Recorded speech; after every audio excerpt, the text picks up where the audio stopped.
esse cadastro alimenta um modelo preditivo que vai dizer qual o score de crédito dessa pessoa e vai dizer empresto ou não empresto dinheiro para essa pessoa, dou crédito ou não para essa pessoa e quanto. Assim, mas se você entende minimamente de condicionamento e tal, você pode dizer, se baixar de 140 BPM de batimentos aqui, eu vou acelerar.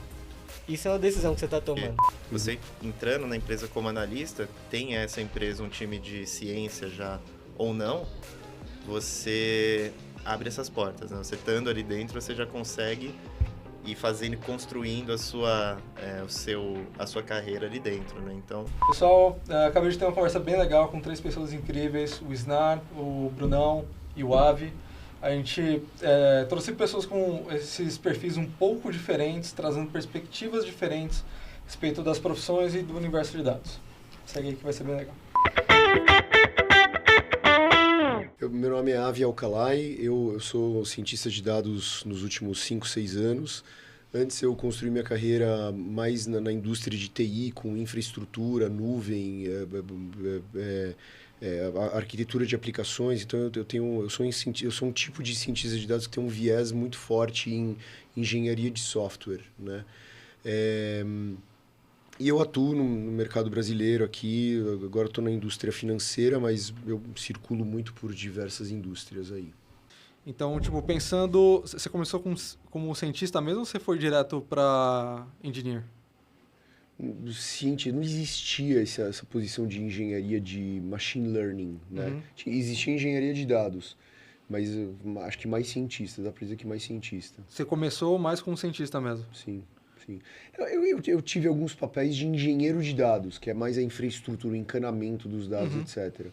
Mas isso era uma coisa meio que... Era um apêndice que apareceu lá para eu fazer. Eu falei, tá bom, vamos fazer lá, que já então, stepping stone, assim, né? E tem essa questão, assim, quando você estava fazendo esse tipo de trabalho, você estava oficialmente como cientista ou você estava como engenheiro de dados? Não, eu estava como engenheiro. Estava como engenheiro? Estava como engenheiro de dados. Mas eu tinha um negócio assim, não, mas já vai virar ciência. Mas rapidamente deu para perceber que o cliente não tinha maturidade ainda para fazer ciência de dados e tal. Então, isso era na CIT, né? Na CIT, o cliente era uma seguradora. Então, eles até tinham desejo, mas faltava muita maturidade, faltava algumas coisas para...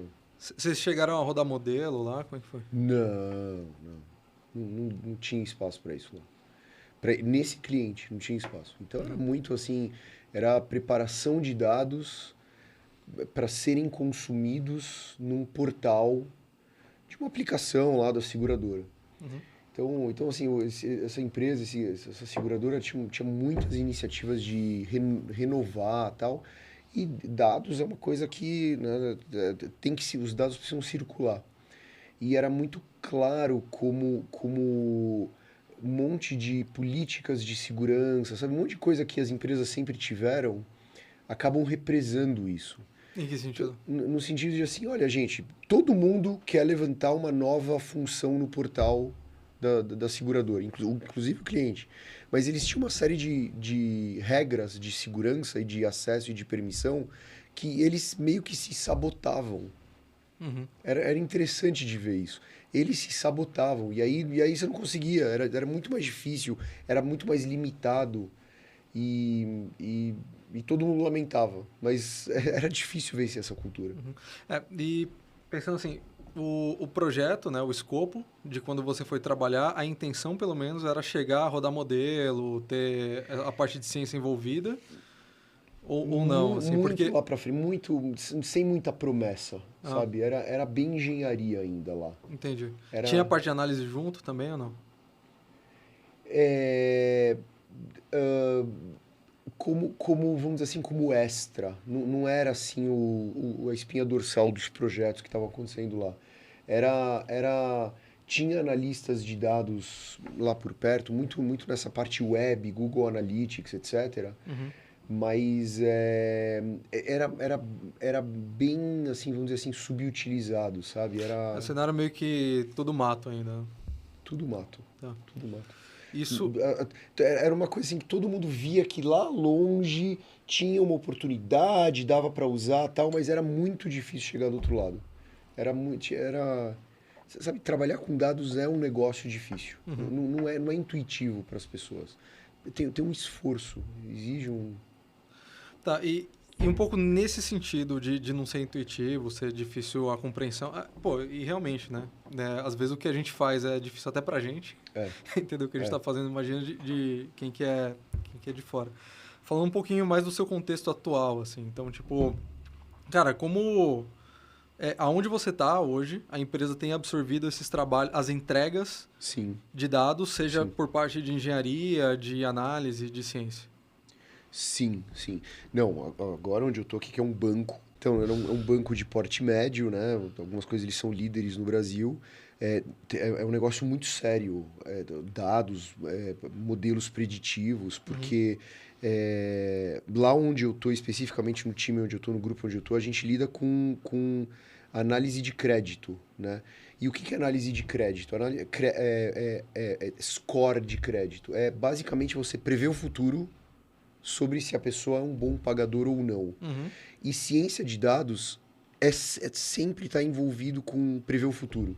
Prever o futuro ou calcular informação que ainda não existe. Diferente de análise de dados. Análise de dados você olha sempre para o passado. Por isso que o pessoal fala retrovisor. Ciência de dados não. É sempre calcular alguma informação que ainda não existe. Por exemplo, o futuro. Tá. Então, E essas aplicações que vocês trabalham lá são aplicações que elas estão ligadas direto no produto, então? sim, Tomando decisão em tempo real e tal? Sim, senhor. Por exemplo, né, uma pessoa que quer tomar crédito para comprar um carro usado, financiar um carro. Na hora que o cara da loja, da agência, etc., ele faz o cadastro da pessoa, esse cadastro alimenta um modelo preditivo que vai dizer qual o score de crédito dessa pessoa e vai dizer empresto ou não empresto dinheiro para essa pessoa, dou crédito ou não para essa pessoa e quanto. Fazer uma pergunta, curiosidade mesmo. Como é que vocês fazem o monitoramento desse modelo? Porque você tem que ver se ele está descalibrando, se a relação entre as variáveis mudou. Sim, isso é muito sério e assim, no mundo de crédito, esses modelos, eles, com tudo, né? Esses modelos, eles alteram o mercado. Eles mudam o mercado. Então, e essa questão? É essa a questão. Então assim, e é muito custoso você fazer uma próxima geração desse modelo. Você tem que fazer, não tem escapatória. Mas é muito custoso e demora um certo tempo e você precisa bolar outras. Você tem que pensar em outras, tem que ser muito criativo em trazer outras variáveis e muitas vezes comprar dados do mercado, né? De fornecedores tipo Serasa, Boa Vista, enfim, empresas que são desse. Então, entre você fazer 2 gerações de um modelo de crédito, por exemplo, para financiamento de carros, de compra de carros, demora, sei lá, 18 meses. Não porque demora esse tempo todo, mas porque você tem esse tempo de usar o modelo. Uma coisa que a gente está começando a testar lá é retreinar o mesmo modelo simplesmente com dados mais novos. Mais recentes, né? Porque aí você tem um pequeno ganho, assim. Então, mas... e qual que é o gatilho? Porque, assim, o que eu estou pensando aqui, no monitoramento desse modelo, Sim. você vai ter a influência da decisão que é tomada em cima do resultado do modelo. Dos seus dados de treino que você vai coletar a partir do momento que o modelo foi implementado, certo? Sim. Então, essa é a maneira, essa é a base que vocês usam para retreinar?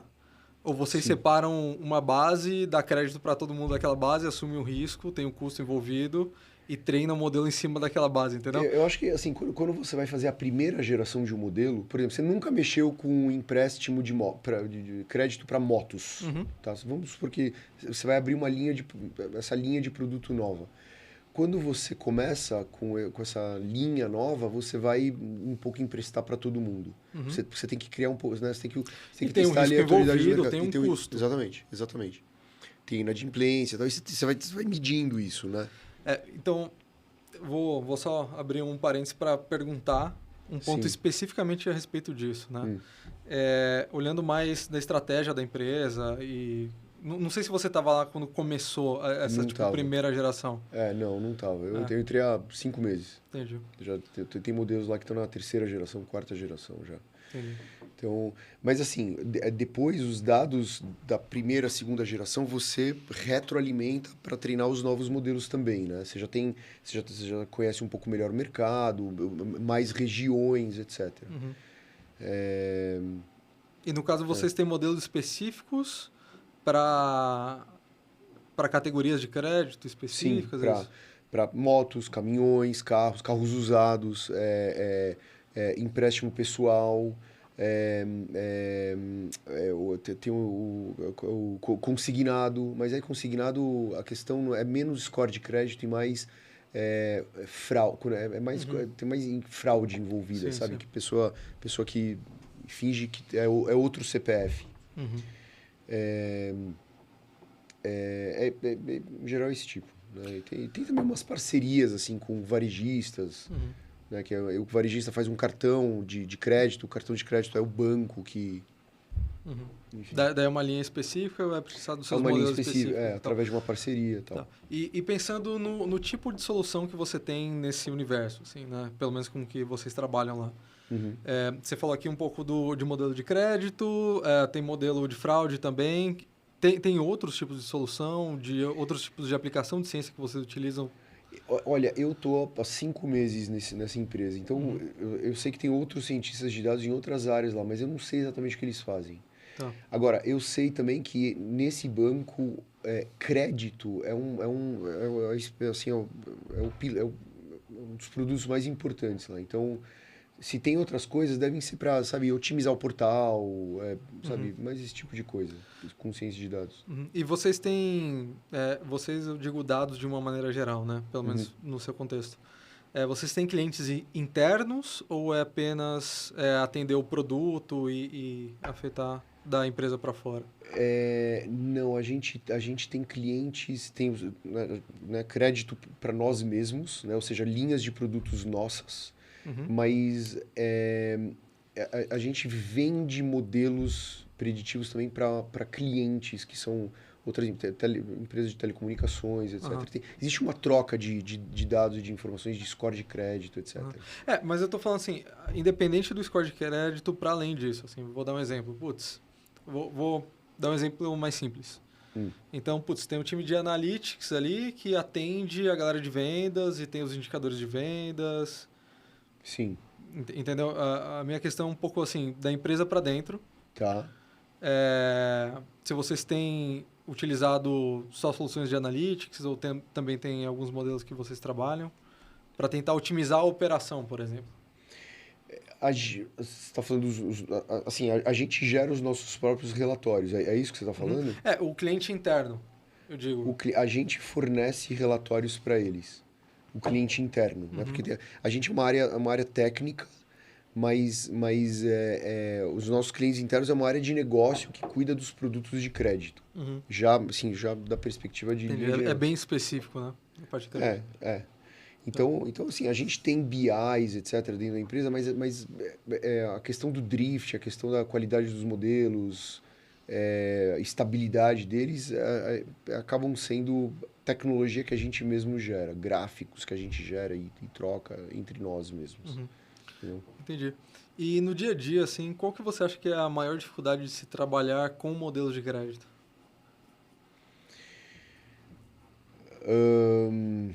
Pode ser coisas de infraestrutura, entendeu? Sim. Tipo, bem no seu contexto mesmo. Sim, sim. Olha, assim, sendo um banco, tem uma série de restrições políticas, às vezes meio históricas, que o banco tem de... Não pode fazer isso, não pode fazer aquilo. Um monte de regras de segurança, etc. Isso assim, poderia ser melhorado para a gente se livrar um pouco de morosidade, sabe? Ser um pouco mais ágil em alguns aspectos. Mas daí você acha que esses casos que você está trazendo, pelo menos, são políticas do banco mesmo? Ou é mais uma questão regulatória que precisa? Eu acho que é política interna, é política. Entendi. É política do tipo, mas por que a gente está fazendo assim? Não é legal. Sempre fizemos assim, sabe? Esse tipo de... Assim, as pessoas deixam... Depois de alguma geração de pessoas, elas deixam de perguntar por quê. Porque, assim, tem questões regulatórias. E o pessoal sempre usa isso para dar carteirada, mas não é. Entendi. As coisas pequenas, assim, não é coisas regulatórias. Entendi, legal. E assim, só curiosidade também, como que o time de vocês está estruturado? São quantos profissionais? Trabalha em conjunto com ciência? Que você está com o MLOps, né? Sim, sim. É um time que cresceu muito, assim. Eu entrei em julho e junto comigo, assim, nas mesmas semanas, assim, entrou um monte de gente, dobrou, triplicou de tamanho, um monte de cientistas de dados. Mas são quantas pessoas, mais ou menos? Por cima? Umas 30. 30 pessoas? 30 pessoas. 30 E só em ciência? técnicos. Sim. Caramba. Ciência e MLOps, vamos dizer assim. E daí MLOps, no seu caso, tá junto com ciência de dados? Sim. São squads separados, mas é embaixo da mesma diretoria. Da mesma diretoria. A mesma diretoria, a gente trabalha muito próximo, almoça junto, sabe? Aquela coisa toda. Então, assim, você vê claramente a separação as fases do trabalho. Os cientistas fazem a modelagem, o EDA, etc. Depois passa para a gente, para a gente fazer o rollout disso como produto. E assim, isso é uma, vamos dizer assim, uma linha de produção que eu busco e gostaria muito de integrar melhor. Ou seja, os engenheiros de machine learning trabalhar antes no tempo junto com os cientistas de dados e também os cientistas de dados terem visibilidade do que é depois transformar isso num produto. Né? E hoje, em qual etapa do processo que vocês passam a bola um para o outro? Quando o cientista de dados ele é muito preocupado em... vamos dizer assim, todo mundo lá é cientista de dados, mas quem está mais envolvido com modelagem, eles são muito mais preocupados em escolher as variáveis. E tem componentes assim de custo, tem variáveis que são muito caras. Você tem que comprar essas variáveis no mercado. Escolher as variáveis, ver se esse conjunto de variáveis te dá métricas de erro baixas. Como treinar, como treinar um modelo, como fazer o split e tal. E aí, essa fase da modelagem, ela vai até você treinar o modelo. Aí você tem lá o modelo treinado, o XGBoost treinado, por exemplo. Exporta o modelo, entrega para você. Um pickle, vira lá um pickle em Python e tal. E aí isso passa para o time de MLOps. E o time de MLOps empacota isso dentro de uma API com algumas transformações, né? A API ela manda outros tipos de dados, esses dados têm que ser transformados para que seja compatível com o que o pickle aceita. E manda isso para produção. Eu acho e o pipeline de tratamento? Então, o pipeline de tratamento fica com o pessoal da modelagem, tratamento de dados, né? Para treinar.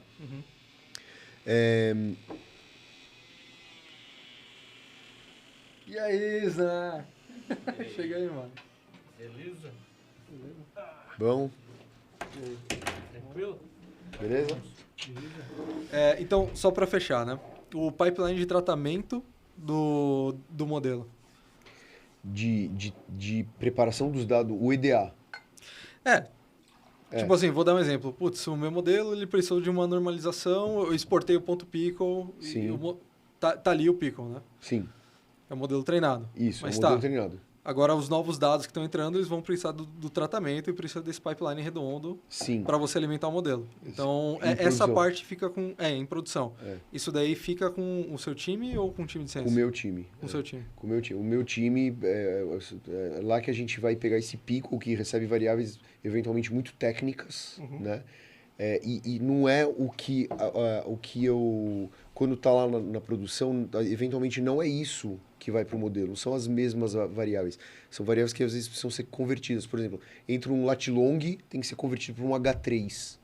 Por exemplo, H3 é uma tecnologia de dividir o planeta em hexágonos. O planeta Terra em hexágonos. Então, essa conversão a gente escreve vamos dizer assim, esse adaptador para colocar isso em produção. Agora, pessoalmente, eu não concordo muito com essa forma de... O modeleiro fica lá no silo dele, fazendo só a modelagem estatística e tal. O modeleiro é ótimo.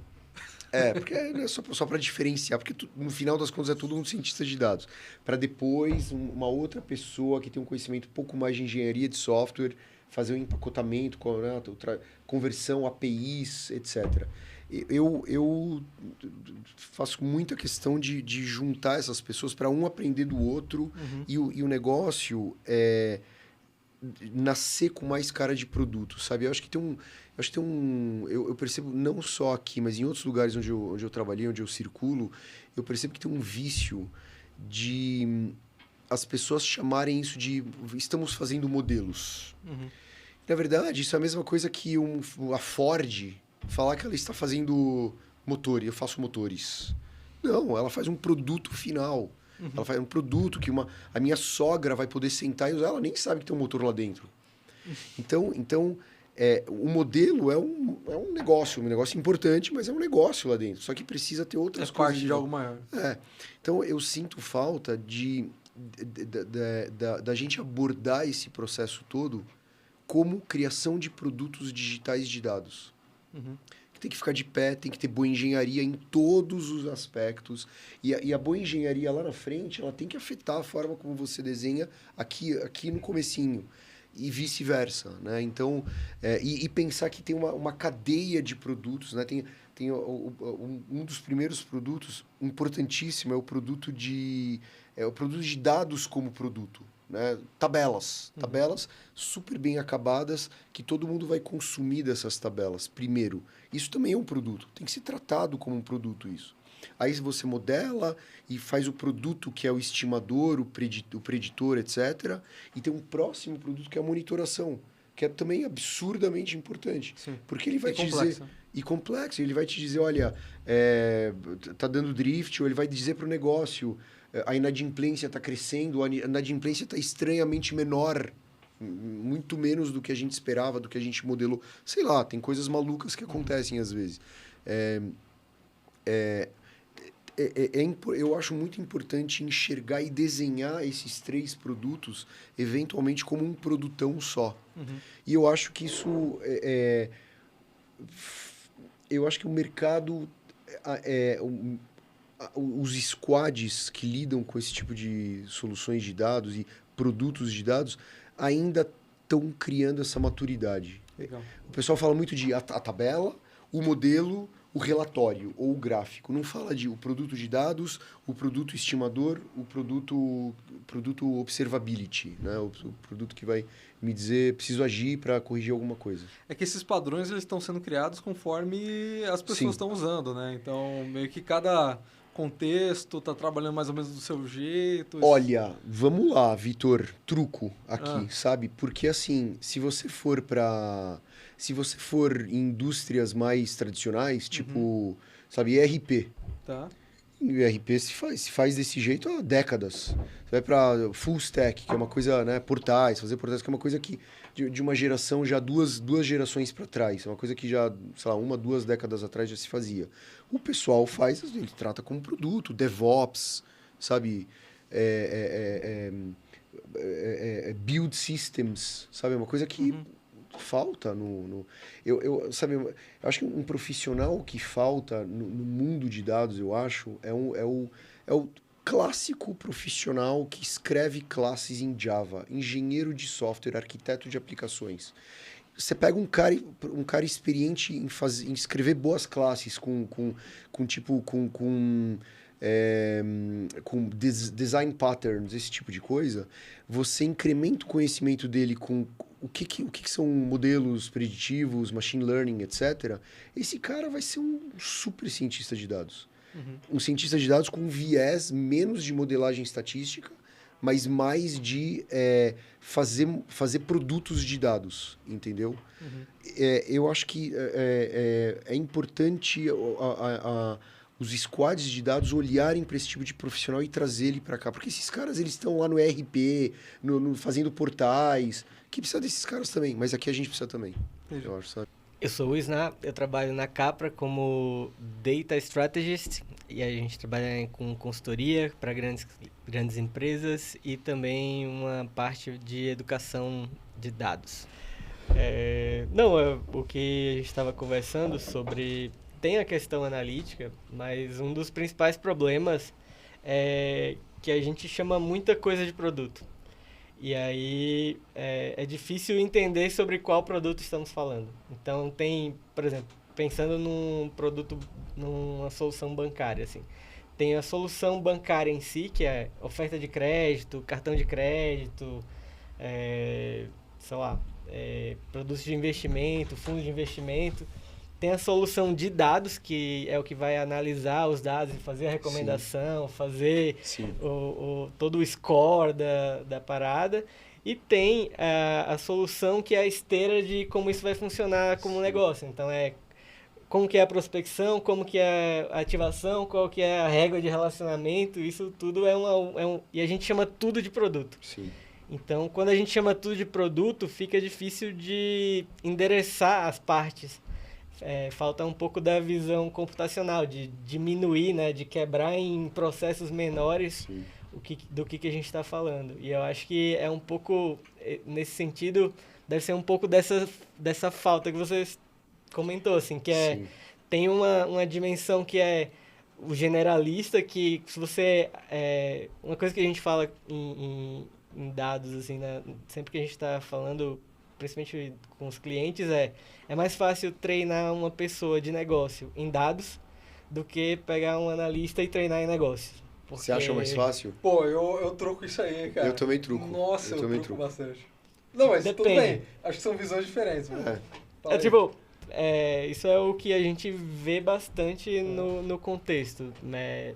Pensa, sei lá, eventualmente sim, faz sentido, porque você já entra com um olhar mais fresh para o negócio, sim, mas eventualmente tem algumas coisas que é a habilidade de negociar, algumas questões que é quase um feeling que você tem, que muitas vezes você não sabe transformar esse feeling para dentro do modelo, e essa é a parte valorosa que fica faltando. Não, mas aí eu acho que você está falando quando você falou no começo, que aí eu e o Vitor, a gente trucou, eu entendi mais, assim, aspectos técnicos desses dois tipos de conhecimento. E, na verdade, o que você está falando é de soft skills versus hard skills. Que, sim, uma pessoa de hard skills, é muito difícil ela adquirir soft skills. Tem esse ponto, mas eu acho que... E daí depende, eu vou mandar um grande depende aqui, porque acho que depende daí muito do contexto. Sim. Que está inserido, né? Porque... Pensa que esses profissionais, eles estão inseridos numa cultura. Sim. Certo?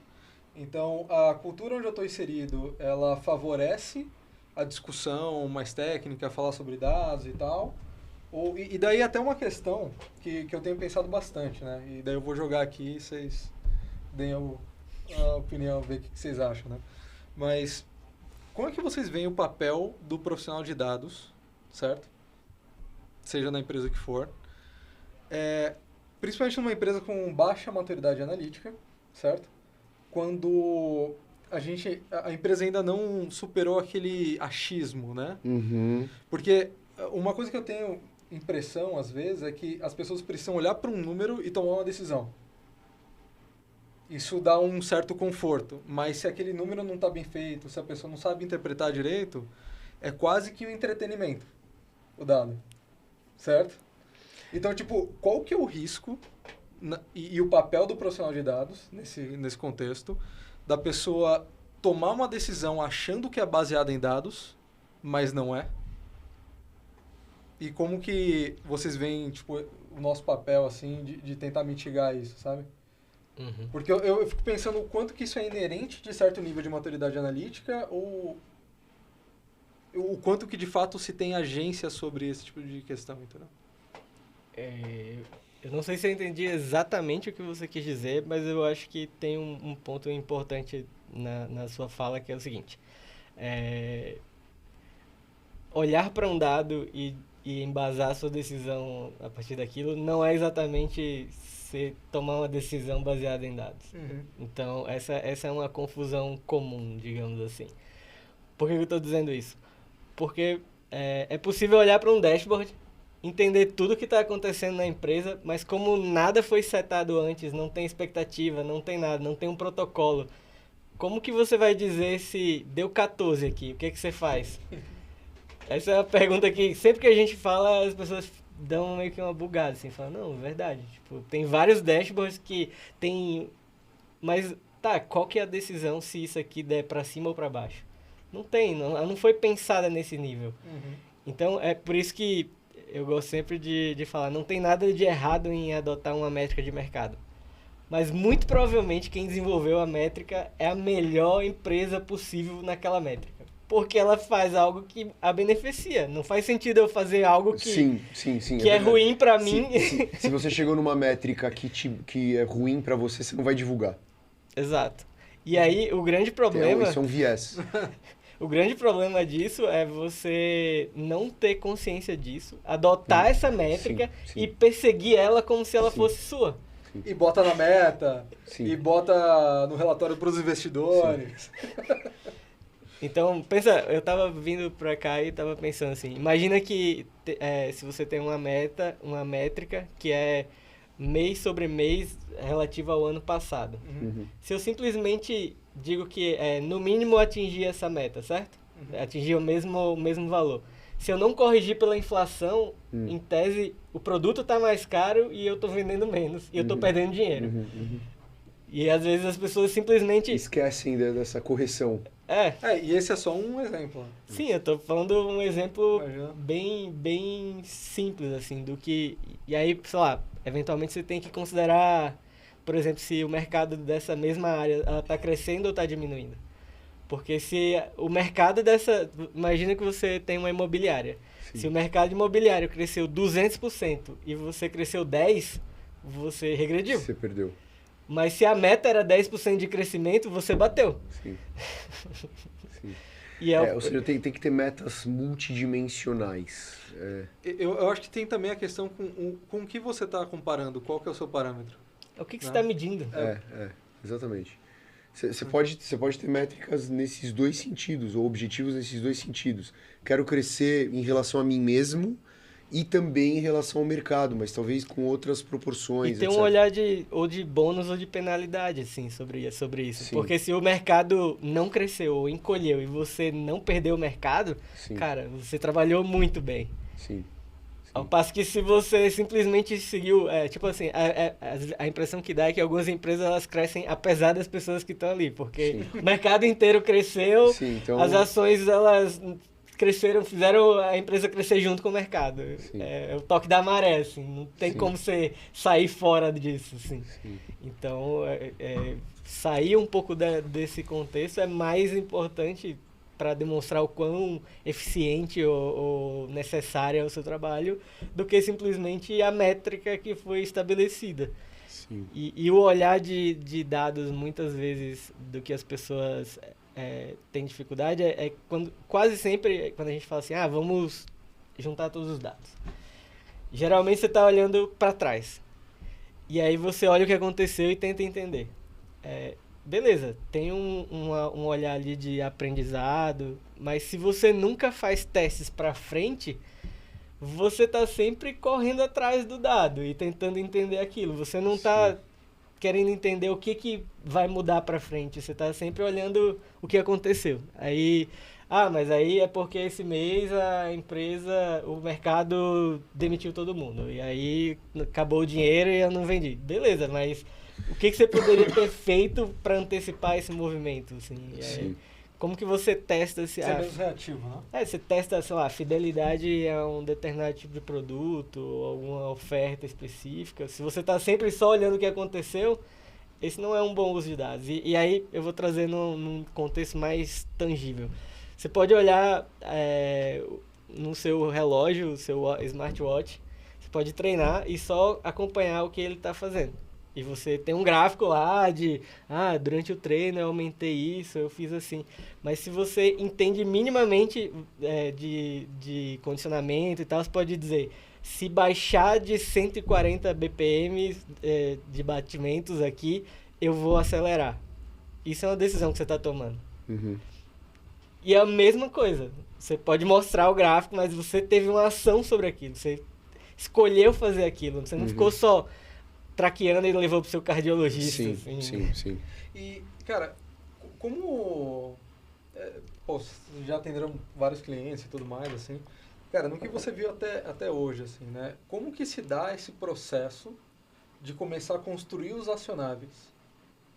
Porque quando a gente pensa em nível de maturidade, esse é um salto grande, né? Uhum. No nível mais conceitual, digamos assim, a gente começa pelo... No limite, você sempre toma a decisão. E aí o ponto é, se você tomasse essa decisão baseada em dados, como ela poderia te ajudar? É meio que um caminho, você vai construindo essa lógica nas pessoas. Então, mas eu uso o dashboard. Tá bom. E com esse dashboard você olha para esse gráfico e você faz o quê? Não, é porque aí quando eu olho para esse gráfico eu considero que eu tenho... E daí você vai mapeando a decisão. Fazer meio que um mapa do que precisa para aquela decisão, porque muitas vezes, qual que é o problema do gap de negócio ali? As pessoas de negócio, lembra que eu falei a regra de negócio tá na cabeça dela. Uhum. Tem uma parte da regra que tá no banco de dados. Mas, às vezes, a chavinha que faz ela optar por A ou B tá na cabeça dela. Uhum. Às vezes inconscientemente. Às vezes, não, quase sempre É um viés que todo mundo tem. Não, é um olhar que você acha que não tem como colocar isso no dado. Essa é uma premissa que muitas pessoas têm. Sendo que, cara, a gente consegue mensurar praticamente tudo tem que ter um jeito de capturar isso. Ou ter uma proxy, alguma coisa do gênero. E as pessoas, elas têm um olhar, muitas vezes, e aí não sei se... Não é exatamente intencional, eu não quero colocar no modelo, mas elas realmente acham que, essa decisão, eu preciso olhar esses negócios e eu sou o machine learning que faz a junção e toma a decisão. Então, mas tem uma questão também, né? Porque a gente vê de um tempo para cá, a gente está tendo um movimento em relação, na direção de dados, né? Muito grande, e as pessoas fizeram desse jeito até aqui, deu certo até aqui, né? Exato. Então, a gente tem que entender esse lado. Esse é o argumento de autoridade, né? O viés de autoridade que eles têm a gente construiu um império bilionário. E aí eu não tenho como contra-argumentar sobre isso. Porém, se a gente pensar que um dia a Kodak foi uma empresa bilionária e o Instagram era uma empresa que não valia nada, e depois ela foi vendida por 1 bilhão. Então, é muito sobre o olhar que você tem de como atualizar o negócio. Pode ser que a sua empresa esteja num ramo que vai demorar muito, pode ser que ela esteja num ramo que nunca vai mudar e que ela vai ser perene. Porém, pode ter certeza que haverão competidores que vão otimizar, porque elas vão chegar com esse olhar de dados, Sim. vão chegar otimizados, pensando já como uma empresa menos estruturada, mais focada no uso de dados para otimizar decisões, né? Daí no final a gente chega na questão de diferencial competitivo. Que aí quando... capacidade de adaptação. Né? E é quando geralmente as empresas resolvem mover os ponteiros, né? Enquanto ela tá ganhando dinheiro, é muito difícil você convencer uma pessoa de que ela precisa mudar. Isso é um fato. Sim. Quando ela se vê e vê que o competidor tá crescendo e ela tá com dificuldade, começa a patinar, vê outras pessoas entrando e tomando fatias que historicamente era dela e ela era um oceano azul. E aí ela começa a enxergar vários barquinhos ali, aí ela começa a se preocupar. Isso é histórico, assim, em marketing, em todas as áreas. Dados entra como um fator que te ajuda a tomar decisões um pouco mais bem embasadas, né? E aí, os dois tipos de profissionais de dados, eles atuam diferentes para influenciar, de forma diferente para influenciar a forma como você toma a decisão. Por exemplo, o analista de dados, ele é um cara que, né, o cara que cuida dos dashboards, relatórios e tal. Ele, por incrível que pareça, as pessoas têm uma visão um pouco diferente da vida desse cara. Mas essa pessoa, ela tem uma vida mais glamurosa do que um cientista de dados. Por quê? Porque é o analista de dados que vive em reuniões de negócio e ajuda executivos a tomarem grandes decisões de movimento de placas tectônicas. eu abro mais uma loja no Tocantins, ou eu vou fechar, vou demitir 1.000 pessoas lá em Goiás. Essas grandes decisões que às vezes são difíceis para um ser humano tomar, quem ajuda ele a tomar são geralmente analistas de dados trazendo uma visão consolidada do histórico dos dados, etc. Já o cientista de dados, ele atua na tomada de decisão de uma forma diferente, em outro lugar do processo de negócio. O cientista de dados, ele tem uma vida menos glamurosa que o analista de dados que vive com o pessoal do negócio. O cientista de dados, ele cria, como ele está muito mais próximo de criar produtos de dados, digitais de dados, esses produtos eles se plugam em outras coisas da tecnologia da informação da empresa para otimizar as transações automaticamente. Né? Então, por exemplo, um produto de um cientista de dados se eu coloquei isso aqui no meu carrinho no meu carrinho de compras lá, ainda não fechei o pacote e tal, é um componente de um cientista de dados que vai te fazer uma recomendação de, olha, quem comprou isso, gostou de comprar também isso junto. Então, quando você faz a pessoa colocar mais esse produto no carrinho dela, você está otimizando a transação. Uhum. É uma decisão também. É uma decisão que está sendo tomada, o que eu ofereço para esse meu usuário, para esse meu cliente, mas é uma decisão que está embarcada na operação, no barramento, assim. Uhum. Diferente do analista, que é no fio do bigode. Eu tenho um ponto sobre isso, mas antes... Brunão, senta aí, mano. Eu sou o Bruno Mena, eu sou cientista de dados, sou cientista de dados consultor no ramo de seguros, dou consultoria desde pequenas insurtechs até grandes seguradoras. E minhas áreas de especialização são Deep Learning e NLP, que é o processamento de linguagem natural. Tem um ponto sobre isso que você comentou, Avi, e, pô, Bruno, também queria ouvir tua opinião, assim. Tipo, porque eu acho que tem várias maneiras do cientista atuar. Sim, Não? certeza, com certeza. Então, esse ponto que você trouxe, que, pô, tá trabalhando direto meio que na automatização de algumas decisões, ligadas direto ao produto, pô, isso, com certeza.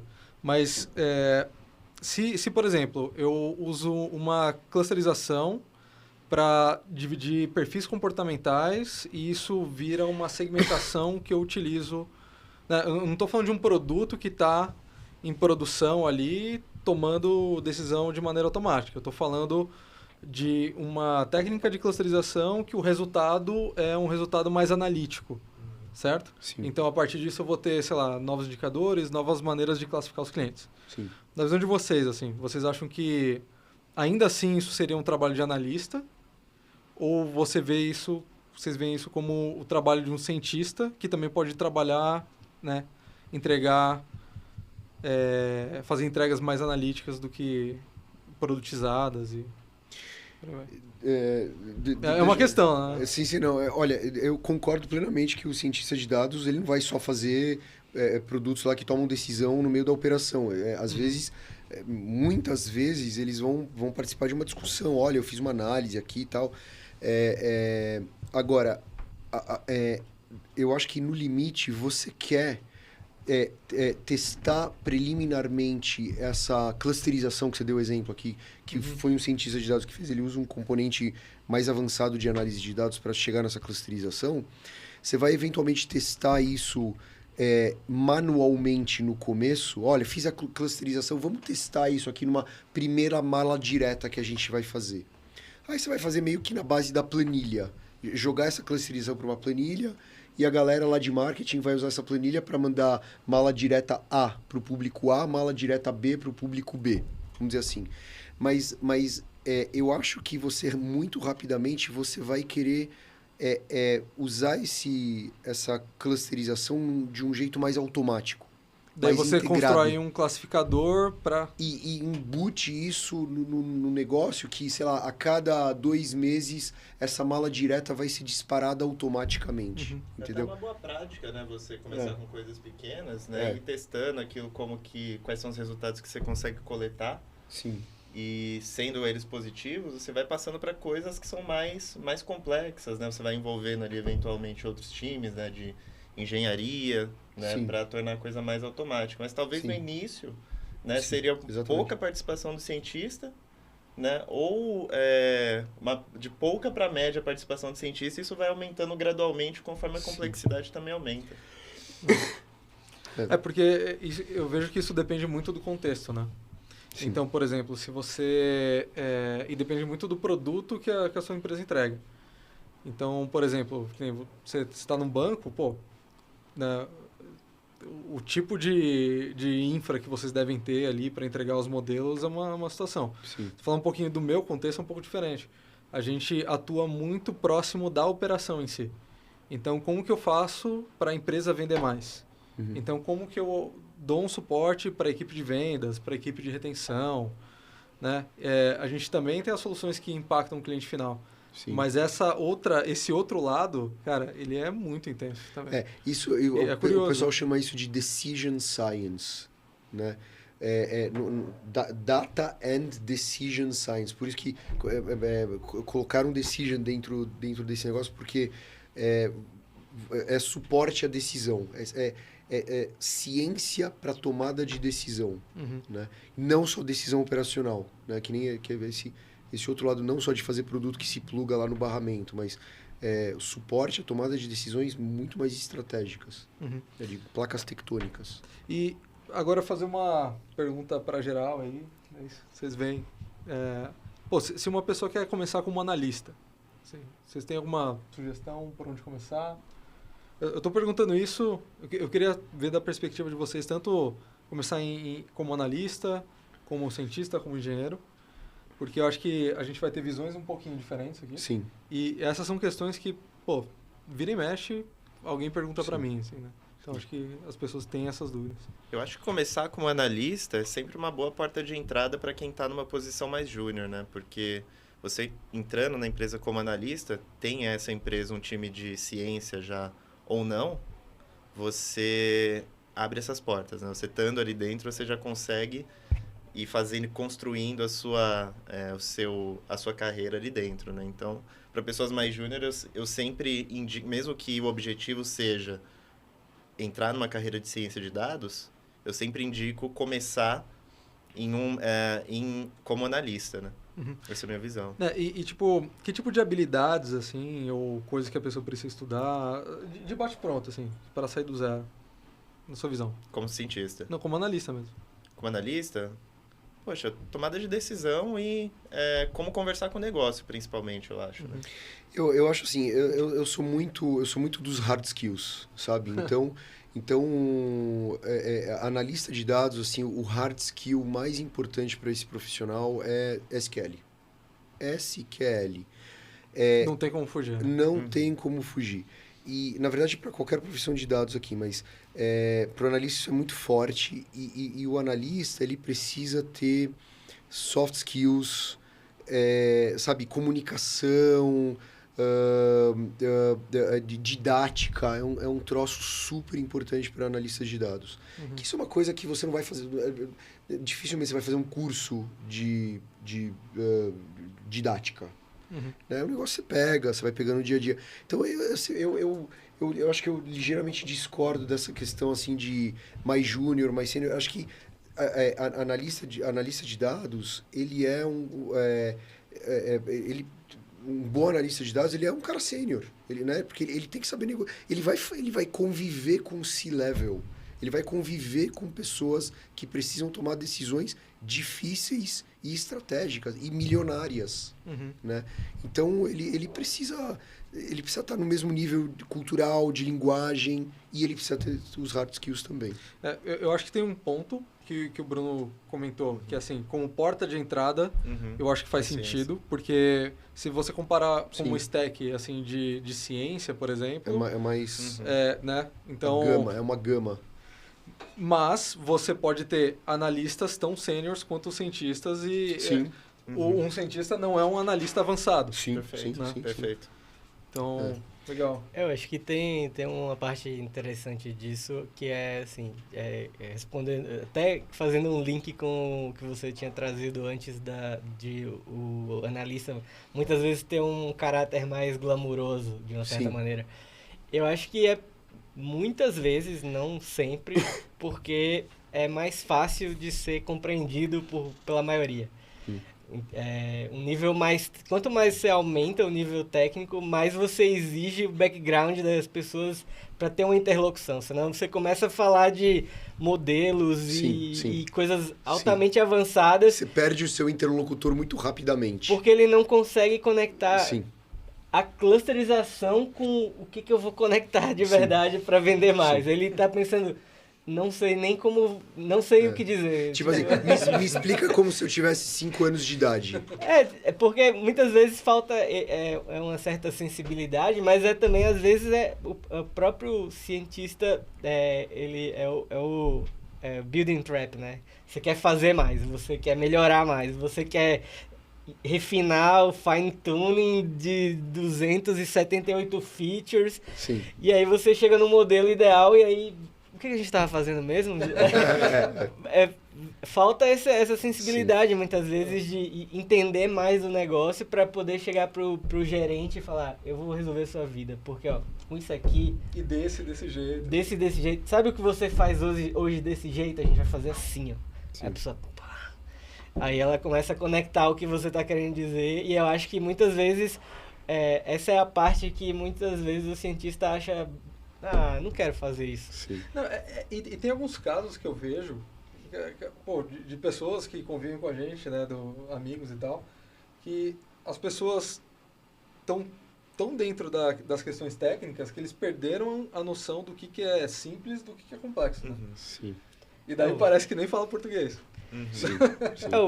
A maldição do conhecimento está envolvida com isso, que é quando você não lembra mais como é não saber. Sim. Então, para você é tão óbvio o que você está fazendo, os dados que você está analisando, você quer esfregar a planilha na cara de alguém. Esse é o seu desejo, mas isso não vai fazer com que a pessoa entenda. Não é batendo que você vai conseguir. Você perde a conexão, vamos dizer assim, porque muitas vezes a execução ela é, sabe, 95% fio do bigode, convencimento, venda e tal, e 5% tequineira, né? E às vezes quando você está muito na tequineira, você não consegue, te falta esses outros... Tem situações que é mais bem balanceado, mas... sabe, eu vejo muita coisa acontecer não porque as coisas técnicas estavam prontas, mas porque foi falado a coisa certa na hora certa, no lugar certo, e ter uma conjunção de coisas softs. Tava pronto para acontecer. E como que vocês veem, assim, quem que poderia cobrir esse gap, né? Porque, falando um pouquinho do meu contexto aqui, cara, a gente tem um time de ciência lá, extremamente técnico, né? A gente desenvolve os modelos, coloca em produção, tem todo esse fuzuê. E a gente criou um papel intermediário. A gente criou um papel para fazer a interface entre os times de negócio e o time de ciência. Não só para traduzir as soluções, mas também para entender melhor a demanda. Sim. E desenhar esse produto, né, de uma maneira que de fato vai resolver o problema, né? Sim. Então, como é que vocês veem assim, esse papel intermediário? Esse é o papel né, de alguma coisa tipo um arquiteto ou gerente de produto, entendo eu, né? E acho que é uma questão assim, vocês veem como um papel intermediário ou vocês veem que essa interface tem que ser feita de fato ou pela própria pessoa de negócio aprendendo dados ou pela pessoa mais técnica sabendo mais de negócio, sabe? O que resolve isso? Não, eu acho que isso é um talento, assim, sabe? É um business developer. Developer não no sentido de programador, mas um cara que ele cheira as oportunidades, né, no cliente dele, assim, e tal, e ele fala, olha, isso que a gente está fazendo, ninguém está enxergando, mas tem uma conexão com isso que você quer. E ele trata de explicar back and forth, né? Ele vai e volta, ele explica, ó, o negócio está aqui, ó, isso aqui tem que completar para chegar lá. Então... Você vê como esse papel intermediário mesmo? Sim, é um papel... E muitas vezes é alguém que tá aqui na tequineira, mas ele tem esse interesse, né? Interesse, uma aptidão. Ele tem uma aptidão para comunicar melhor. Legal. Eu sinto que É um grande depende. Sempre. Porque, assim, eu acho que vai depender um pouco do contexto, do negócio, das pessoas envolvidas, do tipo de agilidade versus hierarquização que tem a empresa. Assim, cada contexto vai meio que ditar qual o caminho mais fácil. Que nem fazendo um gancho com a pergunta anterior, que era sobre como começar em uma área de análise de dados. O que a gente fala bastante na Capra no limite, todo mundo vai ser analista de dados. É o mundo ideal. Não, É uma tendência. É uma tendência. Sim. Pensa na datilografia, né? Pensa, Que sei lá, sua avó há 30, 50 anos atrás analisava um total de 0 dados. A gente já analisa vários. Seus filhos já começam a analisar desde o videogame, assim. A gente começa a adquirir habilidade até por osmose, assim. A evangelização dos dados, né? Eu fui dar uma palestra um tempo atrás e me perguntaram, né? Qual que é o futuro dos dados? Futuro do mundo dos dados, né? Eu fiz umas brincadeiras, assim, pensando em... Falaram assim, daqui 10 anos. Falei, cara, eu não consigo pensar daqui 2, vou pensar daqui 10. Mas eu falei assim, ó, daqui 10 anos, a profissão de cientista de dados acaba. Exatamente por isso, porque vai ser todo mundo cientista de dados, né? Claro, foi uma mera brincadeira, porque a profissão avança, mas era nesse sentido, né? Da evangelização dos dados, né? Todo mundo começa a pensar dados. Sim. Né? E começam a cair figuras como essas, né? Desses intermediários, porque não precisa mais. Né? Hoje realmente precisa. É uma posição muito efêmera, né? Sim, e tem a ver com... E aí, o meu conselho, digamos assim, seria... É mais fácil você partir de um universo de domínio, seja ele qualquer, e ir expandindo para O onde universo de você... domínio você diz biológicas, marketing, Qualquer background. coisa que te interessa, sei lá, futebol.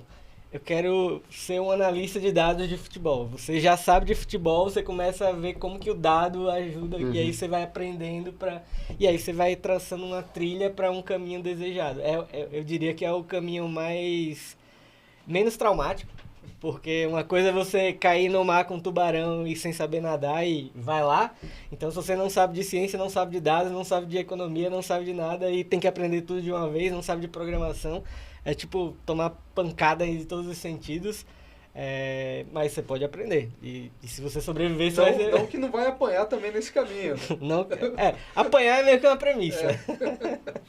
Não, mas olha, Vitor, eu fiquei pensando aqui enquanto vocês estavam falando assim, sobre o futuro, né? Que no limite todo mundo vai ser analista de dados e tal. Eu preciso confessar que eu tenho bastante dificuldade de achar concordar. Não concordar. Eu acho que o mercado vai exigir que todo mundo tenha uma veia de análise de dados, como, sabe, você tem que saber usar Excel, Word, Microsoft Word, sabe, umas coisas meio básicas assim.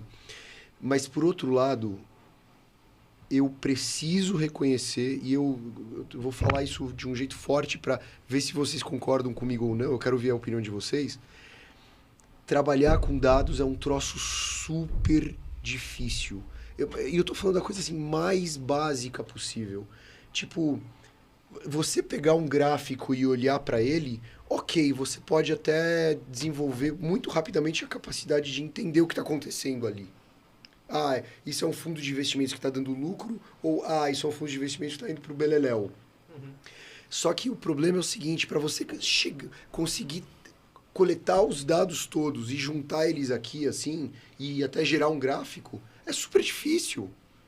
Todas as nuances no meio do processo. Um monte de nuances. Então, assim, você precisa pegar indicadores de mercado, conhecer APIs do Banco Central, sei lá, agora falando no contexto de investimentos. Você precisa pegar os seus dados e juntar, agregar eles de um certo jeito, fazer um resample, assim, por mês, por semana, por dia, etc.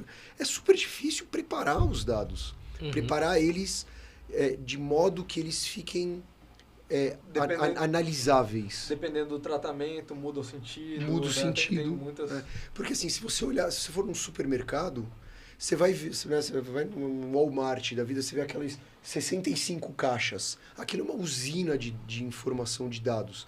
Só que entre aqueles dados que estão brotando ali, quase que naturalmente, conforme os produtos vão passando no caixa, até esses dados estarem prontos para alguém bater o olho e falar, tá crescendo, ou tá diminuindo, e poder tomar uma decisão, tem um trabalho enorme, é muito difícil. Tem questões de infraestrutura, tem que, sabe, juntar muitos bancos de dados, cruzar dados de modo que isso permita uma pessoa ter um insight, sabe? Porque só quanto suco de laranja eu vendi por mês, às vezes é uma informação muito pobre. Uhum. Não, mas como é que eu cruzo isso com um aumento de temperatura na minha cidade? Sei lá, são dados que você tem que pegar em outro lugar. Eu um acho troço difícil isso. Acho que tem uma preocupação que acho que é inerente, né? Essas profissões, que é a gente está sempre tomando todos esses cuidados de uma distorção aqui, um viés aqui, né? Quais são as minhas evidências para tomar uma decisão. Eu acho que algo que é inerente e talvez não é tão óbvio para quem é de fora, é o nível de detalhe que a gente tem que chegar, o nível de cuidado que a gente tem com a informação. Sim, senhor. Não, de fato. Claro, concordo. Não, sim, senhor. E eu vou dar assim, vou falar o que você, pegar um gancho no que você falou, Vitor. E assim, eu sou muito preocupado com os meus investimentos. Sou tão preocupado que eu fiz as minhas próprias ferramentas para ter uma visão um pouco mais consolidada de um monte de investimentos espalhados que eu tenho. Criptomoedas, banco A, banco B, banco C, sei lá, NFTs, etc. Porque eu não encontrava nenhuma ferramenta que me dava uma visão integrada. E eu considero que eu lido com pandas muito bem. Então, essa ferramenta que eu desenvolvi, ela já tem, sei lá, 2 anos de idade. Hoje, eu descobri bugs essenciais que estavam lá dentro que... Porra, cara, como é que eu não me atentei a isso? Como é que eu não falei antes? Esses detalhes, são esses detalhes, assim, não, como é que quebra o tempo? Lidar com o tempo é uma coisa difícil. Fuso horário, data e hora, é um troço... Sim. Então, assim, voltando ao ponto inicial. Você faz toda essa análise para chegar à conclusão de que ganhos passados não garantem lucro futuro. Aí você... Não dá para discordar tanto da galera que não escuta a gente. Então, voltando no gancho que você falou, eu acho que o mercado vai cobrar cada vez mais que todo mundo seja um analista de dados.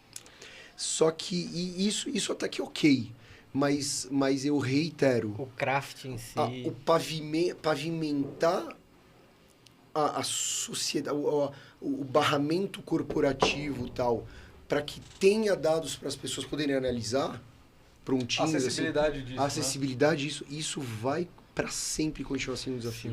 Eu tenho uma pergunta. Concordo com tudo que você falou, Avi. E eu queria extrapolar esse ponto para além da análise e coleta de dados. Por exemplo, o que vocês acham sobre modelagem?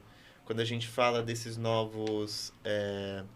AutoML, por exemplo, né, eu penso muito que, em breve, isso vai se tornar mais acessível para mais pessoas, que vão estar atentas ou não aos vieses e aos outros problemas que a gente sempre está olhando ali em ciência de dados.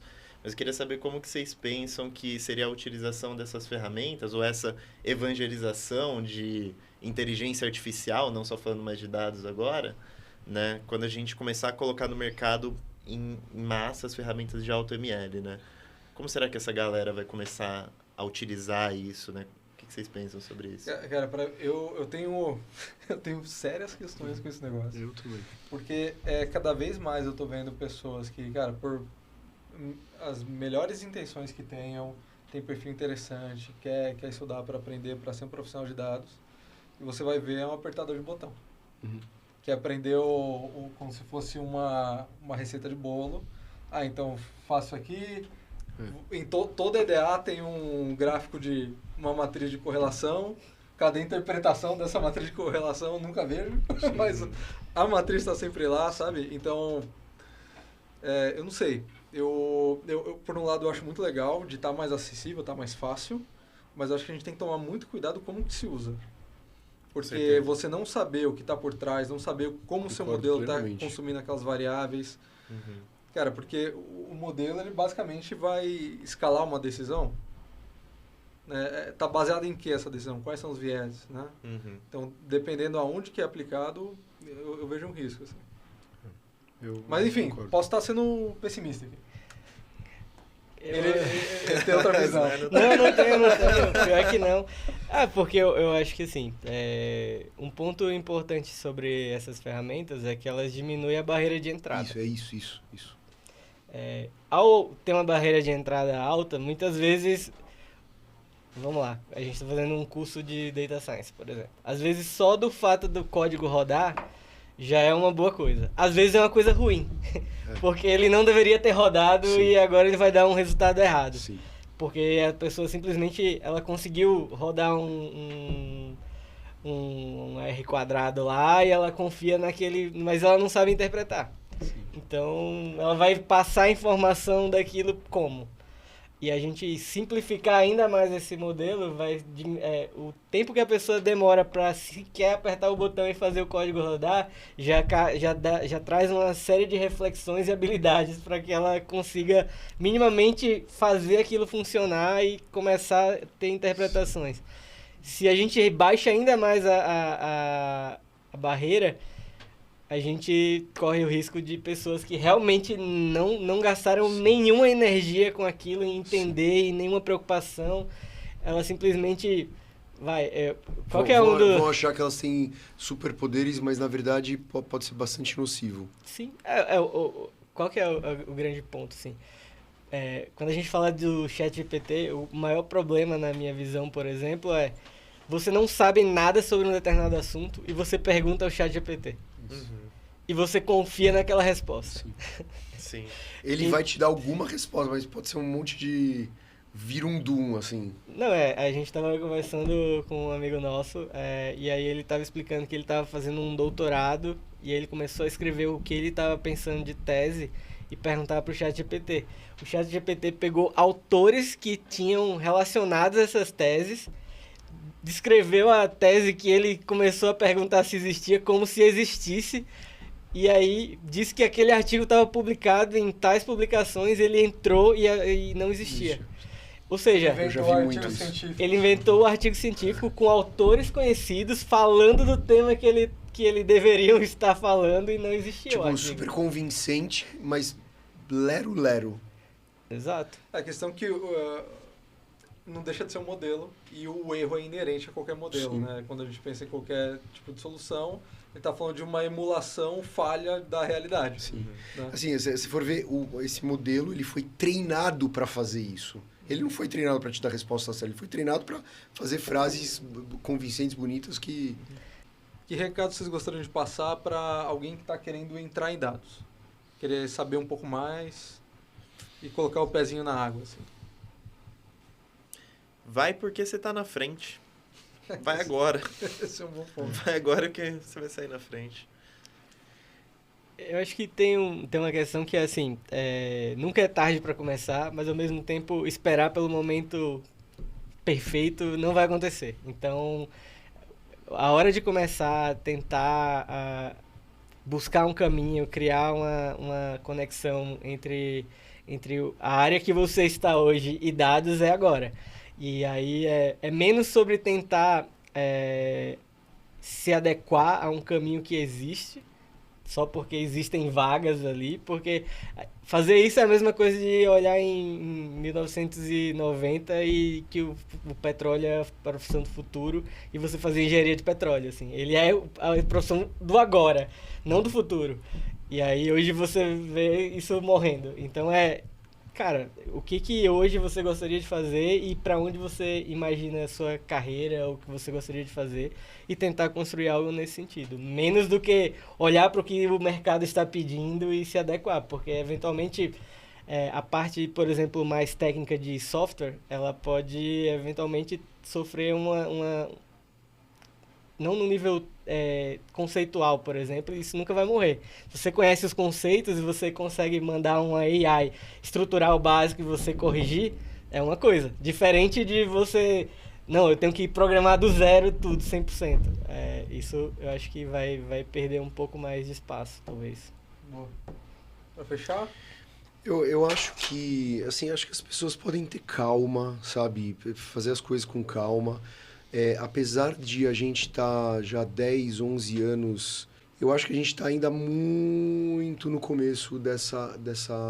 Tem um espaço para crescer muito grande. Eu escrevi muitos artigos sobre assim, uma espécie de roadmap, assim, no meu LinkedIn tem esse tipo de coisa. Eu acho que inglês é um skill, por mais que não tenha nada a ver com dados, é um skill super importante. Todos os materiais estão em inglês. Porque você vai acabar tendo... Eu acho que SQL é um conhecimento também absurdamente importante para quem lida com dados. E não pode esquecer que tudo isso é software. Então faz muito bem você conhecer plataforma, sistema operacional, um pouco de infraestrutura, engenharia de software, arquitetura de aplicações. Às vezes, para um cientista de dados, que é um cara mais da matemática, mais da estatística, essas coisas parecem um pouco longe. Mas eu acho que são coisas que dão musculatura. Eu acho que alguma hora na sua carreira você precisa também colocar esses temperos, sabe? Boa. Excelente. Então, galera, aqui na D20 a gente tem uma comunidade bem interessante de dados, tem vários profissionais diferentes, com backgrounds diferentes, que atuam nesse mercado em posições, né, profissões diferentes. É uma galera muito legal, que está sempre disposta a trocar ideia, assim. Então, no nosso site vocês vão encontrar um lugar para se inscrever na comunidade. A gente também tem alguns cursos que vão desde os cursos mais básicos, para quem está começando, quanto cursos mais específicos, mais técnicos, né?